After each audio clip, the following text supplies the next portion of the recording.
Welcome to Hope for Anxiety and OCD, episode 76. Today on the show, we're going to be talking about joy in the midst of trials. And our guest today is going to be talking about his journey through a cancer diagnosis and treatment. This is John Bennet. He's a banker, author of the book Build It Right for business owners, and a cancer survivor. John, welcome to the show. Thank you very much. Glad to be here. I also should say I feel like I inherited you as a friend when I married Steve. Is that fair? Yes, I think that's very fair. Definitely. Yeah. And I just appreciate you and your wife's friendship and how you encouraged Steve before I even came along, that God has somebody for you. And so it's nice that we have people each in our lives that encouraged us and prayed for our future spouse. So I just think that that's really sweet. Definitely. It was an enjoyable part of a friendship, for sure.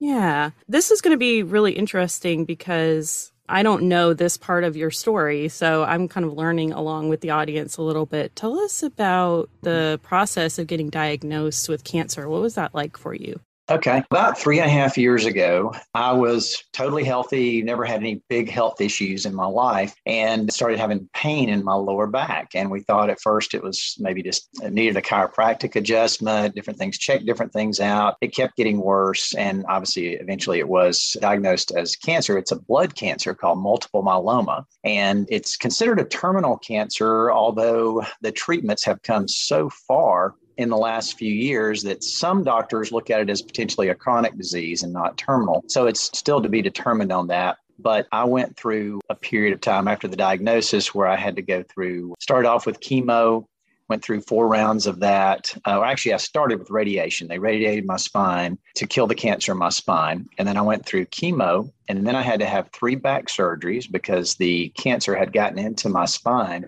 And one of my vertebrae had completely collapsed and another one had partially collapsed. So they had to go in and fix that. And then I went through a stem cell transplant. And after that, I had about 14 more rounds of chemo. So it was a pretty long process there for a while to move through the cancer. Wow. How long has it been? It was 3.5 years ago when I was originally diagnosed. That's a long treatment process. It was long. It built even more tenacity in me. Thankfully, I had a good bit of endurance and tenacity, but it certainly increased that. But yes, it was very much a long process. Going back to thinking about when you were first diagnosed and someone says you have this very serious cancer, we consider it to be a terminal cancer. How did you respond to that emotionally? You know, I am a Christian and my faith in God is the rock of my life. I knew I had a choice initially with the diagnosis. I could either surrender that to God and acknowledge that He was totally in control, or I could panic. I could do one of 2 things. And so I chose to embrace it, which is maybe odd, but I chose to embrace it. And I thought for some reason, God has ordained me to have cancer. I didn't get really depressed or down like a lot of people do. I chose a different route. And the way I had to deal with it emotionally and spiritually was to realize that my time might be a lot more limited than I originally thought it would be. I was planning on living to a ripe old age and had really tried to keep myself in good health. And I had to look at the very real possibility that the time frame of life might be drastically different. I knew I would have to reprioritize a lot of things in my life. I knew that career aspirations might change dramatically. I knew that my body expectations of what I could do physically would probably have to be adjusted a lot. I would have to really adjust my expectations and accept my limitations. And yet, try to overcome as many of those as I could too, because I kind of wanted to look at it from a balance of I'm trusting God 100%. And if He takes me out of this life with this cancer, I want to be okay with that. But it doesn't mean I'm just going to sit back and give up either. I want to work. I want to do everything the doctors are telling me. I want to try to eat as healthy as I can,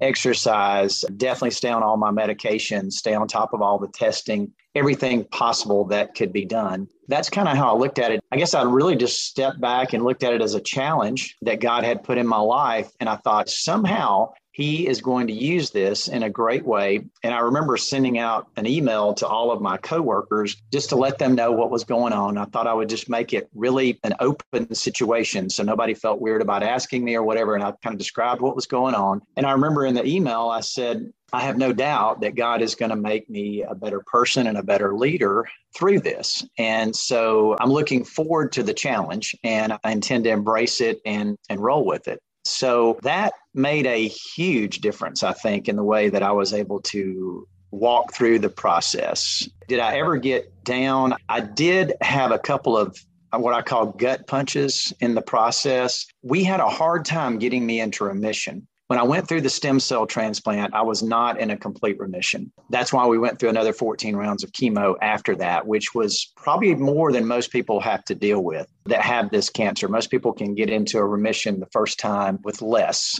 We got to the point where I was talking to the two specialists I was working with, and they were saying, we may not be able to get you there. You may just be able to get to a partial remission. I said, well, as long as I'm handling the chemo, let's keep going until we beat this thing as much as we can and then determine that. I said, I'm not ready to give up on that yet. And by the grace of God, we got there, got me into complete stringent remission, which has been fabulous. I'm glad I kept on, but I would go in, and I remember one time I went in and the levels had gone back up after all this treatment. And that was a gut punch. It was like, work so hard and I'm trusting God and I'm moving forward, but it's going the other way. There were a couple of challenges there where things didn't go as planned, but overall, it was a pretty positive process. And God was unbelievably faithful. Before I forget this part, I'd say the biggest part of my treatment was having, I think, literally hundreds of people praying for me. Every time somebody would say, hey, can I put you on my prayer list for my church or my Sunday school class or life group or Bible study? I'm like, please do. I was just very, very open about that. And I know I had hundreds of people praying for me on a daily basis. And a lot of them would text me. Your husband was one of them, Steve. And that, I have no doubt, God answered so many prayers and he kept me up as far as my spirit, my emotions. People ask me, they always have to take you through some questionnaires when you get cancer and you have to meet with a counselor. And they said, are you down? Are you struggling with depression? I said, actually, I'm not. I feel great. I really feel like this is what God has for me. And so I'm not going to push back on it. I'm just going to embrace it. I mean, it's not what I would have chosen, obviously, but if this is his plan, I'm going to trust him. I haven't always trusted him like I wish I would have, but I thought this time I'm going to. I just said, God, whatever you got, if you take me out early with this, or if I make it through, just let me be a witness and use me every way you can. Yeah, I want to talk about that acceptance piece, because even though you're talking about a physical struggle, this is so relevant to our listeners who are struggling with anxiety and OCD. And I talk to people every day who say, I don't want the OCD label, or even I don't want to have to be dealing with anxiety because I don't know if I'm ever going to be able to get out of this. This may be somewhat of a lifelong struggle that I deal with. Sometimes these can be chronic conditions. Sometimes they can wax and wane and get better, but sometimes people have to deal with them for a long time. And they have a hard time, I think, accepting. You use the words, God ordained me to have cancer. And I think a lot of our listeners would have a hard time saying, like, God ordained me to struggle with OCD, or God ordained me to struggle with anxiety. Can you talk a little bit about like that acceptance piece, just in terms of God's sovereignty and will over our lives?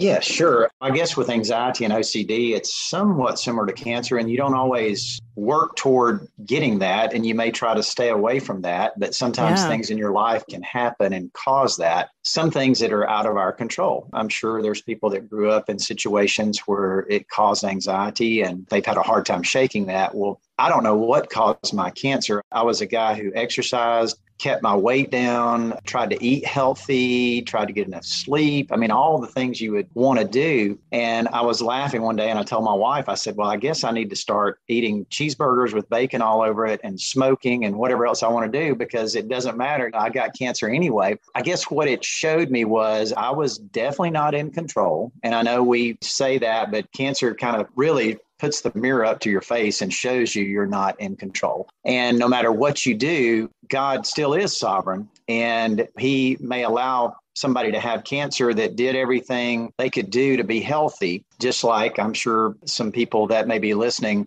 think, well, why do I have to struggle with anxiety? I'm a Christian. I've got a prayer life. I'm trying to grow with God. I'm trying to do the right things. Some of those things are just unexplainable, I think. I knew that I couldn't do anything to change it. I remember talking to one of my oncologists, and he said, I definitely want you to eat healthy. I want you to exercise and all that, but be assured that's not going to beat cancer. That's going to help you to endure the treatments, but that's not going to fix what you've got. Just showed me how much I was reliant on God through this whole process. And I guess when you realize you're out of control, it's maybe sometimes easier to relinquish that, what you think is control, because I used to think I had certain control over certain things, I guess, in my life. And cancer just kind of wakes you up to showing you how vulnerable you are. You talked too about accepting your limitations while also trying to overcome some of those. Was it hard for you, I imagine, in the beginning when you had to accept maybe that you couldn't be as active as you were before or as social as you were before because you had to not be around people? Talk to us a little bit about what that is like, striking that balance between accepting your limitations and trying to overcome them. That's a work in progress process. It's something that I still work through each day. For instance, I like to exercise. I've always been the type of person that likes to get better at things. So I want to try to get a little bit better shape or do a little bit more exercise. Well, I've had to learn that there is a kind of a point of no return for me with exercise. I can do it only so many days a week. I can do it only so many minutes, or it's not going to really help me to get stronger or have more endurance. It's going to work the other way and pull me down. Fatigue is something that I have to deal with on a pretty regular basis because I'm still on a low dose chemo treatment to try to keep the cancer at bay. So I take that 3 weeks a month. And so that causes fatigue. So I have to really balance exercise with rest. And I have to do really moderation, which is not the easiest thing for me. I like to go full steam ahead. I've had to realize that less is more in that situation. I do need to be exercising. It's very important. It helps me to deal with the treatments. It helps me with everything in my battle against cancer in my life. But if I push it too much, it will reverse. Then I'll have several days to take to recover because it wears me down so much. So accepting that has been hard for me. But as I work through it more, it gets easier every day. The social part is difficult. With COVID, I've had to be very protected from being in large group. With COVID, the uptick right now in Nashville where I live, having to be extra cautious with wearing a mask and just really being careful. Because of my immune system, my weakened immune system, even though I've been vaccinated, the doctors don't know how well I would handle COVID at this point. I'm a person who likes to go to events and be around a lot of people, interact with a lot of people. I've had to be a lot more choosy with what I do. And I've had to say no to just countless opportunities for things like a big event or a concert or a ball game or things that I would love to go to. But I just have to say no and go to the things that I can. So I'm much more limited than I was. But for a while, after you do a stem cell transplant, you can't be around anybody. And so when you look at that, and this may be a key too to the whole process, when you get to that stage, you learn to praise God for the times you can get out. I focus on that. I think this is awesome. I can actually go to an early lunch and sit in a corner booth and things that I can do that I couldn't do there for a while. I get excited about that rather than get down about I can't go to a concert or whatever. How has cancer been a blessing in your life? I think the joy piece of finding joy in the midst of your trials. Oh, I tell you, the joy has been overwhelming with it. Cancer has been a gift to me. It has helped me to see even closer the finality of my life, that I finite time on this earth. It's made every interaction a little more sweet, a little more important. Every friendship, every family relationship. It has helped to focus me even more on growing with the Lord, because I see that when I pass away, it's going to be my relationship with God and those that I love that's really going to matter. Things like career and success and money and pursuit of fame or affirmation, all those kind of things are a lot less important to me now because I see how fleeting they are at this point. And I think I've grown a lot wiser. People have told me that cancer ages you about 20 years. They're talking about physically, and I think it does sometimes age you physically that much, but I think it also ages you it can age you in wisdom that much too. And not that I've grown 20 years in wisdom, but I've definitely grown some because it just really puts things in a different perspective. And I think there have been times when I've tried to overdo or do too many things because I wanted to check all the boxes and hit all the options. And it's really helped me to dial down and prioritize. And it's so much easier for me to say no to good opportunities now because I'll say, yeah, that'd be great. I'd love that. But you know what? I would rather do this, or this is more important than the other. And it really has been a blessing in that way too, to prioritize life more. And when you have limited energy and you have limited possibly time on earth and all those kind of things, it really dials it down so that you prioritize. And I think in so many ways, it's such a blessing that I got cancer because I could have gotten killed in a car wreck driving home from work 3 years ago. If that had happened and that was God's will, then that would have been what was best. But if that had happened, I would not have had the opportunity to work through learning these priorities and having this time to realize that my life may ebb away quicker than I wanted it to. But I've got time to make some adjustments, which to me is a great gift. I'm curious, was there anybody, like in your reflection about your life, was there anybody that you really recognized, I need to forgive this person or I need to seek forgiveness from this person? I have tried to always stay on top of forgiveness because I knew that could make me bitter and all. I tell you what it has really accentuated is to let go of any conflict or things that were trivial that may have caused some challenges. I have a blended family, so I have some interactions with some family members that I think it wasn't everything I wish it had been. There was some, I guess, friction is probably the best way to describe it there. And I think I have embraced them more than I did. And I've just realized those differences don't really matter. And I've been able to reach out and love them more because God has given me that strength to do that. Maybe judge them less and love them more, and to let any friction in the past go. So it is forgiveness in that way, just forgiving on a regular basis and seeing that, I guess this acceptance too, is seeing that everybody that's in your life is there for a reason. Even if you have some challenges with them, if you have some challenges with family members or friends or people at church, they're in your life for a reason. That too, I think, is part of submission to God's sovereignty and saying, I don't really understand why these challenges are here or why it's so difficult sometimes to deal with that person, but there's something you're teaching me, or there's something you've got for me to be some way a blessing to these people. And so I'm going to embrace that. And I tell you, this embracing just it gives you such a positive force to go forward with, whereas resistance can really eat your energy up. And when you have limited energy, it does train you to say, let's don't cause a lot of extra resistance. Let's see how much we can embrace this so we can go further with the energy that we do have. I think that's been a real growth point for me. That resistance is something that I see a lot for people in therapy that are they're trying to resist what's actually going on instead of grieving it. I think sometimes we have to grieve losses of, whether it's losses of time or opportunities or things that we're not able to do anymore that we used to be able to, but then getting to that place of acceptance of, okay, God, this is where I'm at right now. This is what I'm dealing with in this season. And so how can you use me? How do you want to use me in this season of my life? Talk with us about your prayer life. Okay, that has been probably the best thing of this whole process. I always want to have a better and better prayer life. I wanted to spend more time with God every morning before I started my day. And I would do that to some extent before, but now it is set in stone, and nothing happens for me before I spend my time with God.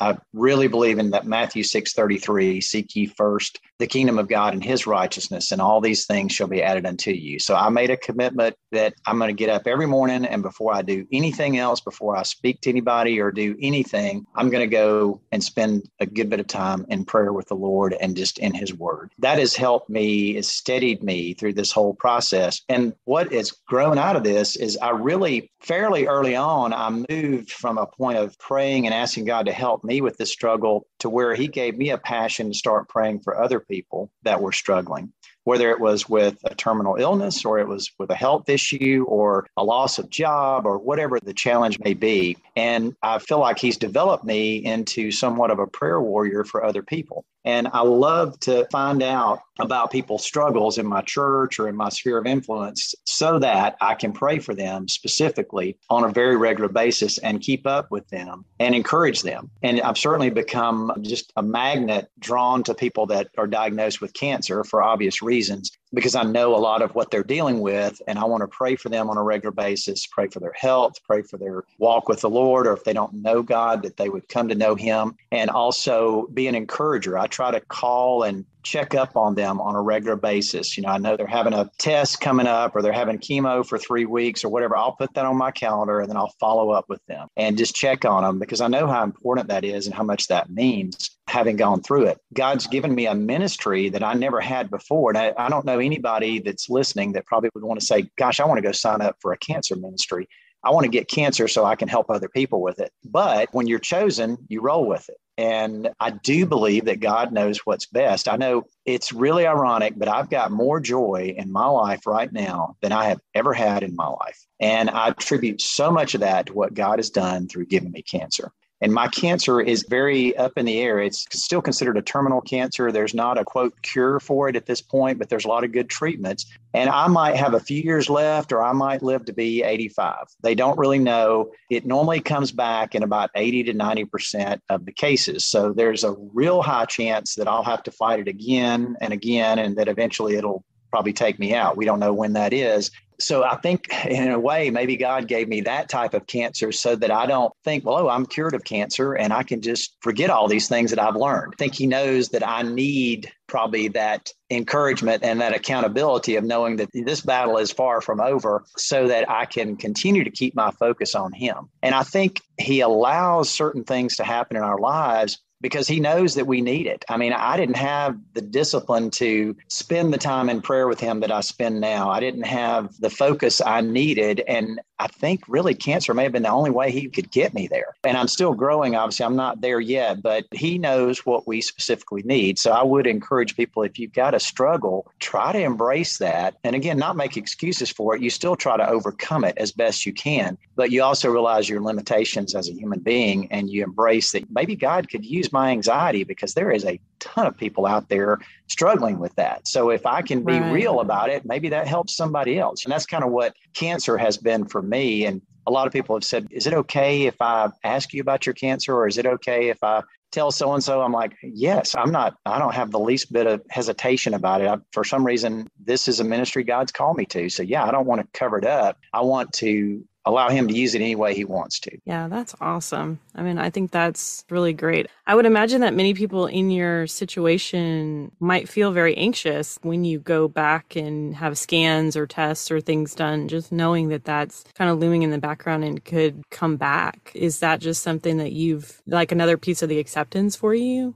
Probably with any type of cancer, and in particular with the cancer I have, you have to look over your shoulder on a regular basis, because it might be coming back. And I have to get blood work every single month to see, am I still clear and clean there? And so it's always a celebration when I get that, but you just can't focus too much on that either. And one thing I decided was cancer, although this is a ministry God's given me, it's only a part of my life. There's a lot of other parts, and I refuse to let cancer be who John Bennet is. God's put that in my life, but so many other, I'm a father, I'm a husband, I'm Christian, I'm a banker, I got hobbies, so many things that I that are part of me. I think when you have cancer or if you've got anxiety or whatever it is that you're working with and you're challenged with, you got to be careful not to let that become everything to you. You know, that it's a part of life. I don't sit around and talk about cancer all the time. I don't bring that up in conversations with people if they know about it, or if I can share an encouraging word because of that, I'll do it. But there's a lot of people that know me that don't even know I have cancer because it's not everything. It's a part of me.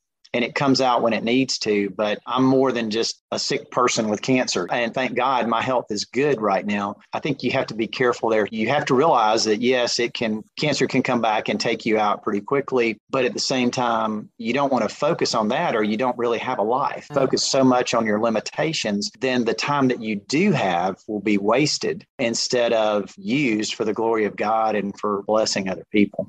Yeah, I think that's so huge just in terms of not identifying solely with your diagnosis, but really identifying yourself as a whole person. And spiritually, as a child of God, should be our main identity. That's huge too. Right. And it's all relative too. I mean, when you look at the age you are or whatever happens to you, I've had a couple of friends, one that got killed in his 20s. And so if I die early of cancer compared to my friend, I've had a really long life. I think too, it's learning to praise God for your blessings. And I remember when I first started getting chemo, and I had really prayed a lot about this, and I was talking to one of the nurses, and I said, I'm going to be the most excited cancer patient you've ever had. I said, I'm coming in here and I'm glad to get this chemo, and I appreciate you guys doing this. And she said, okay, you got to be joking. I said, actually, I'm really not. I said, you're helping to kill my cancer. And so I'm excited about that. And she said, well, you're the first person that's ever thanked me for giving chemo. I said, well, I'm going to enjoy this process. And I said, that may sound stupid or crazy, but I am not going to come in here with my head down. Oh, gosh, I've got to get chemo again. I'm worried about, oh, gosh, what's going to happen to me? I'm going to come in here and live,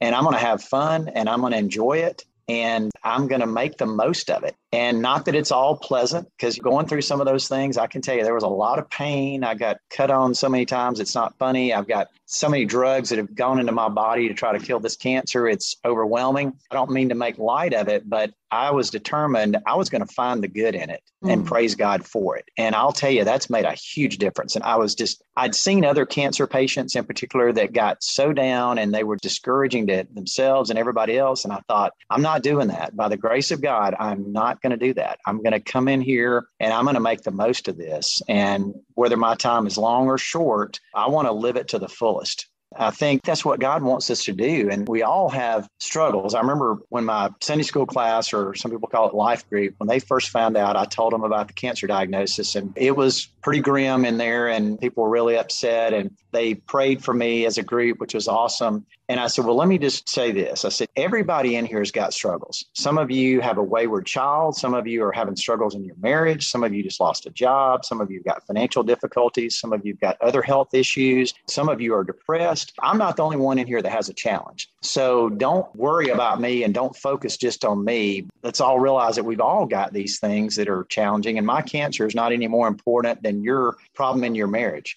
Whatever it is that you're challenged with, I don't want to be singled out and people to feel sorry for me either. Because, I mean, some other struggles that people have are a lot worse than what I have. I think it's important, too, with whatever you're dealing with, to not get on the pity party and not think that, oh, gosh, I've just got it so hard. I mean, I think I'm so blessed, honestly. And I think we all have to just really focus on that. That, to me, that seems like the antidote for depression is praising God and thanking God for what you do have. And if you look hard enough, you can find a lot of blessings. I don't care what's going on in your life. I've certainly seen that, just what I've been through in the last 3.5 years.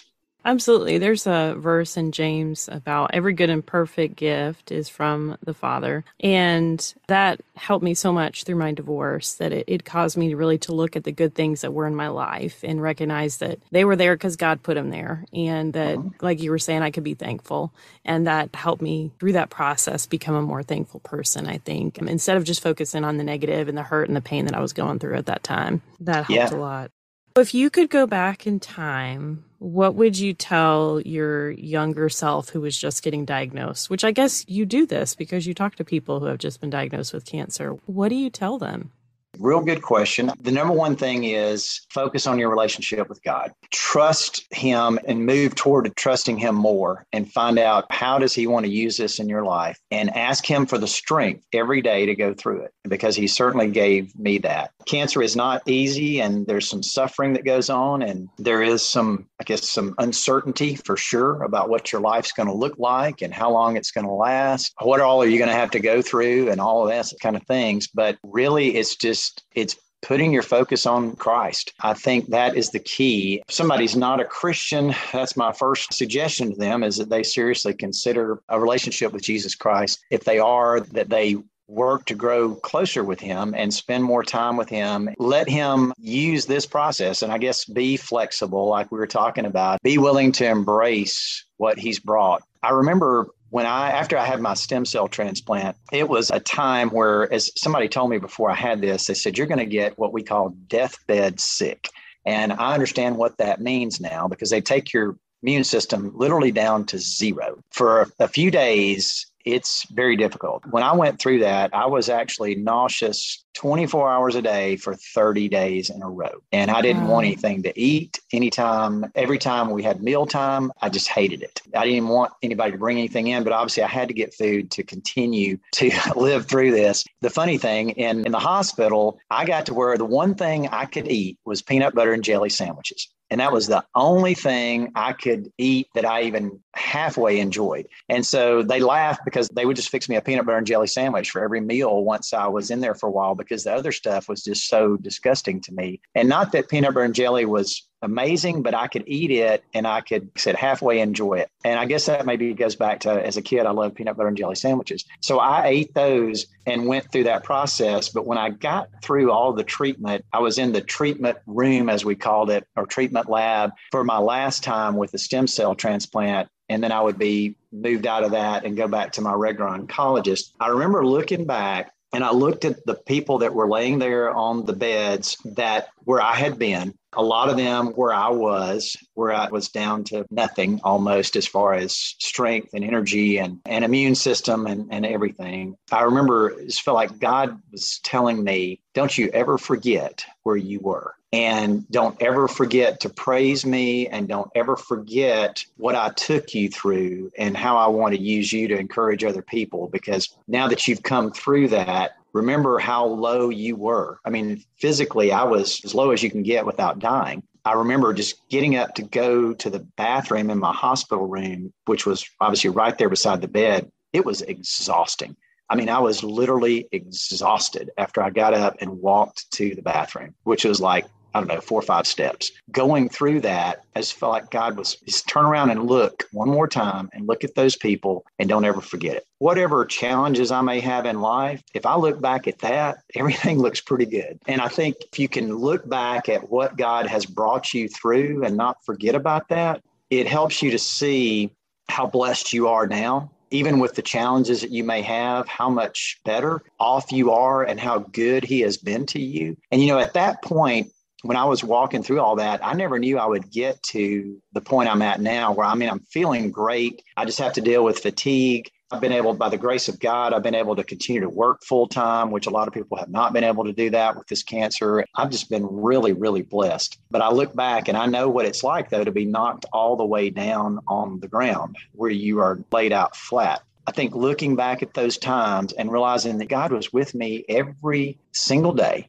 that I was going through that. There was a time when I really wondered, am I ever going to get to where I can eat food again? I mean, after 20 something days of being nauseous, I didn't know that it was going to end after 30 days. But I really thought, I don't know if this is ever going to change. And the doctors couldn't tell me when or what was going to happen, because I took an enormous amount of chemo to go through the stem cell transplant, and it just really upended my whole body. That was one of those things where I didn't know how it was going to turn out, or if it was going to turn in a good way anytime soon. But through that, though, I see that God was there every day. I can look back at people that prayed for me. I can look back at people that encouraged me. I can look back at things that I read. Just so many things every day. He gave me just what I needed to get through that day. He's been so incredibly faithful. And I guess those 30 days were times when he carried me, as the Footprints in the Sand poem talks about. I can look back and see that, yeah, he carried me through that because I had absolutely nothing to give at that point. Yet he brought me through that. So he can do that for everybody else that's listening today.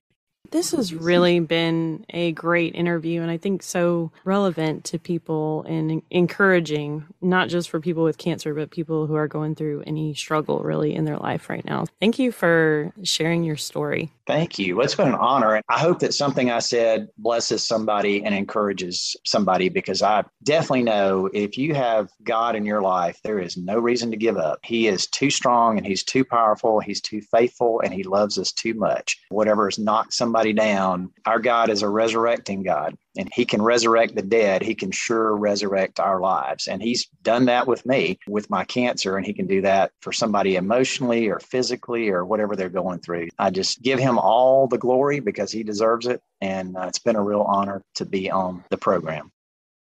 As I was coming back from maternity leave, I really needed to get some interviews done. And one day, Steve and I were just kind of going back and forth about different episode topics and things. And he said, well, you should interview John. I'm really glad that he made that recommendation because I love how this interview turned out. As always, you can find us anytime on hopeforanxietyandocd.com. Thank you so much for listening. Hope for Anxiety and OCD is a production of By the Well Counseling. Our show is hosted by me, Carrie Bach, licensed professional counselor in Tennessee. Opinions given by our guests are their own and do not necessarily reflect the views of myself or By the Well Counseling. Our original music is by Brandon Mangrum.